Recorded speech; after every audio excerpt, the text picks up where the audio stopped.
कि बटालवी साहब आपने देखा कि जंग के दौरान सूरत ये थी कि तकरीबन 40 एयरपोर्ट उनके ब्लैकआउट हुए हुए थे, उनकी सारी एयर स्पेस बंद थी, हमारी कुछ बंद थी, लेकिन यह है कि उनका खौफ इस हद तक था कि कई शहरों में मुसलसल उनका ब्लैकआउट था। और फिर जो उनका इलेक्ट्रिसिटी सिस्टम है वो 70% वैसे हमने कोलैप्स कर दिया। और आप टीवी चैनल पर देखें, सिवाय उनका कोई सस्ते किस्म के जिस तरह किसी किरदार होते हैं, किसी ड्रामे के फंड होते हैं, इस तरह वो चीख रहे थे आज पिंडी पर कब्जा हो गया है, 4 में जी भाग गया है, वजीर को गिरफ्तार कर लिया गया है, अब तो कुछ बचा ही नहीं है, जिस तरह ये सारे पाकिस्तान को तबाह बर्बाद कर चुके थे, आज वो माफिया मांग रहे हैं।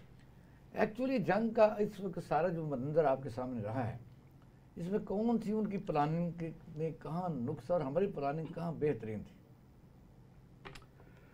एक बात शायद साहब, सबसे पहली चीज़ जिस सब ब्रिगेडियर साहब ने कहा, जज्बा ईमानी है।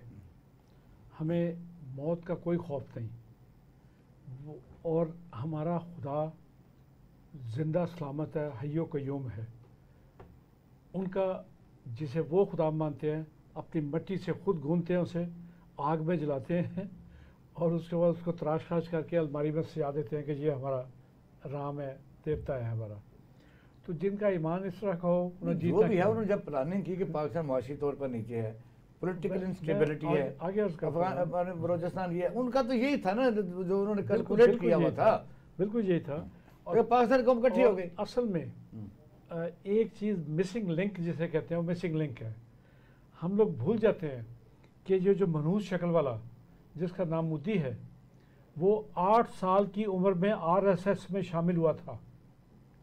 उसके खून में, उसकी ट्रेनिंग में दहशतगर्दी और मारपीट, लोगों को कत्ल करना, फसाद क्रिएट कर दें, फसाद के ज़रिए एक हंगामा क्रिएट करना, ये उसकी तरबियत का हिस्सा है।